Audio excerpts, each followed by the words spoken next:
Boa noite, estamos começando mais um programa Eclésia pela Rede Século XXI. É uma alegria, toda terça-feira, nesse horário, a gente se encontrar para a gente falar sobre catequese, história da igreja, assuntos relacionados à doutrina católica.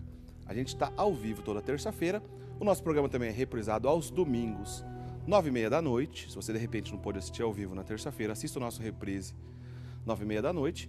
E os nossos programas também sempre estão disponíveis na internet, no site da Rede Século XXI, no portal da Rede Século XXI, que é o rs21.com.br. Todos os nossos programas ficam disponíveis lá no site. Só você acessar, se você perder algum programa, você assiste pelo nosso site. O tema do nosso programa de hoje é um tema muito interessante. Eu considero esse tema muito interessante, muito rico. É um daqueles temas que vai ficar pequeno num programa só.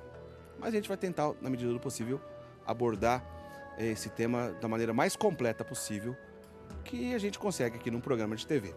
O Padre Guido Motinelli, que é o nosso comentarista, já está aqui preparado ao meu lado, afiado sobre esse tema, que ele já vai falar na sequência qual que é. Por enquanto eu dou boa noite ao Padre Guido. Boa noite, Padre Guido. Boa noite, Eric. Boa noite, prezados amigos, telespectadores. Meu grande abraço fraterno, desejando, como sempre, muita serenidade e muita paz. Quero agradecer a todos os amigos que mandaram muitos e-mails nessa semana passada, também no decorrer da semana, e a gente conseguiu responder a todos. Hoje, o meu abraço especial vai para a cidade de Criciúma, Santa Catarina, para a família do seu José, Dona Zilma Benedetti, o Tiago, e a Dona Maria Rica Dalmolin, né, que estão assistindo o programa, e as irmãs e concepcionistas franciscanas da cidade de Piratininga, perto de Bauru, que estão prestes a celebrar a Santa Beatriz no dia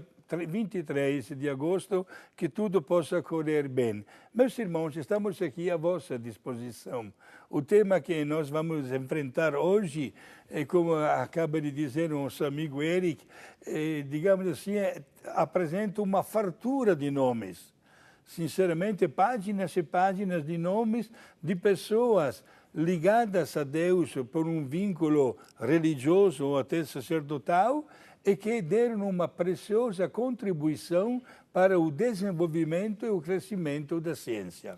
Isso mesmo, Padre Guido. Nós vamos falar no programa de hoje sobre os padres cientistas. A gente resumiu esse tema nos padres cientistas, mas na verdade é uma conversa sobre a relação da fé, né, que a igreja preserva, e a razão, a ciência, fé e ciência ou fé e razão, né? Nós vamos falar sobre vários personagens, vários padres, então, que tiveram uma contribuição importante, extremamente relevante no campo de vista científico, e não só no campo de vista religioso. E a gente vai ver que não se opõe um conceito de fé a um conceito de razão, de ciência, né? O Padre Guido vai nos ajudar a entender isso logo de cara. E depois a gente vai falar sobre alguns personagens. Se você, por exemplo, só para dar um gostinho aqui, sabe aquela teoria da criação do universo numa explosão, o Big Bang? Aquela teoria de que o universo começou num pequeno átomo, explodiu. Você sabia que tudo isso tem a ver com a Igreja Católica, esse pensamento? De quem criou esse pensamento? Pois é, assista o programa de hoje. Você vai saber quem criou essa ideia.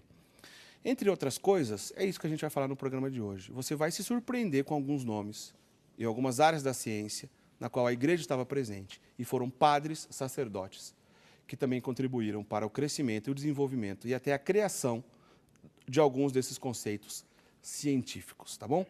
Então assista o nosso programa até o fim. Você que está acostumado com o nosso programa, já sabe que você pode interagir conosco, seja por telefone, por e-mail, ou também via WhatsApp, essa ferramenta que está tão popular aí, que é o WhatsApp. Lembrando que apenas por e-mail, durante a semana, o Padre Guido responde. Se você tiver alguma pergunta que não tem a ver com o tema, manda por e-mail, durante a semana o Padre Guido responde. Mas durante a nossa conversa, aí vai aparecer com calma aí no seu vídeo, seja o nosso telefone, seja o nosso e-mail e também o nosso contato de WhatsApp, está aí já na tela para você. Manda para a gente, então, a sua mensagem. Não esqueça de deixar nome e também o seu telefone. Na medida do possível, a gente comenta sobre a sua dúvida, o seu comentário, aqui na nossa conversa, tá bom? Padre Guido, vamos fazer o seguinte, então. Para a gente começar a nossa conversa, antes da gente elencar nomes de importantes sacerdotes que também foram cientistas e o que eles produziram de bom para a humanidade, para a ciência, para a história, estão aí para a história, não só da história da Igreja Católica, mas para a história da humanidade, como grandes feitos. Vamos entender uma coisa, logo de cara assim, Padre Guido. Sim. O senhor sempre comenta sobre a criação do mundo e que Deus nos criou com inteligência, vontade e também liberdade. Sim. O senhor sempre comenta isso aqui para a gente. Queria que o senhor voltasse a esse tema para a gente, para que a gente entenda como Deus criou o homem com essas características que é inteligência, liberdade e vontade, mas também que o senhor já comentasse sobre uma expressão que a gente ouve por aí de vez em quando, que o homem é um ser inacabado, né? Explica isso para a gente. Quer dizer que Deus nos criou de maneira inacabada, Padre Guido? Não, não significa isso. Meus amigos, vejam bem, a linguagem que está escrito na Bíblia, como nasceu o mundo, é sempre precedida por uma expressão de Deus. Faça-se o céu, façam-se os mares, façam-se as árvores, façam-se os animais que voam, que estão dentro das águas, etc. Façam-se. Quando chegou o momento de criar a pessoa humana, o verbo é diferente. Deus não disse faça-se o homem, mas façamos o homem a nossa imagem e semelhança. Para deixar bem claro que na criação do ser humano há uma intervenção direta de Deus na nossa vida. E Deus nos cria, como nosso amigo acenou muito bem, com 3 grandes qualidades: a inteligência, a vontade e a liberdade. O homem é chamado por natureza a desenvolver estas qualidades gratuitas que o diferencia dos demais seres. Um exemplo clássico que a gente sempre usa: o passarinho hoje faz o seu ninho como milhões de anos atrás, mesmo tendo sido criado antes do homem, conforme a passagem bíblica. Obedece cegamente a um instinto, ao passo que para nós, pessoas humanas, até o computador mais sofisticado, daqui a 2 meses, já será superado por outro modelo mais sofisticado ainda.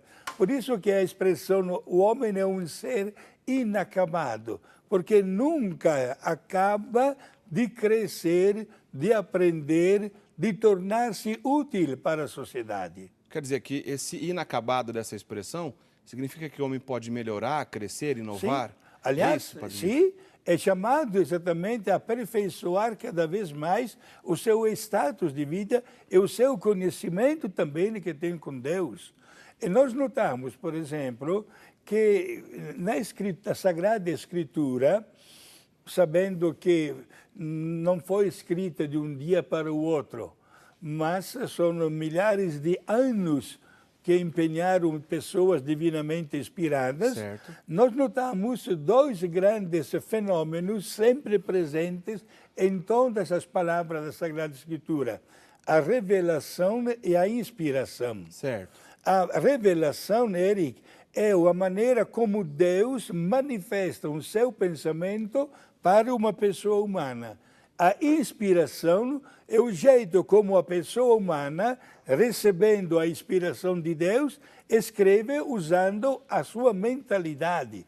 Por isso que nós temos passagens bem diferentes na estrutura, na redação, nas imagens, porque reflete várias mentalidades. Certo? Se hoje Deus inspirasse alguém a escrever mais algumas páginas sagradas, usaria uma terminologia de hoje. Certo? Colocando esse raciocínio no tema que a gente está começando a tratar no programa de hoje, né? A gente está falando sobre ciência e a relação com a Igreja Católica, especialmente Sim. padres que colaboraram de uma maneira significativa para a ciência. A Bíblia, nesse caso, Padre Guido,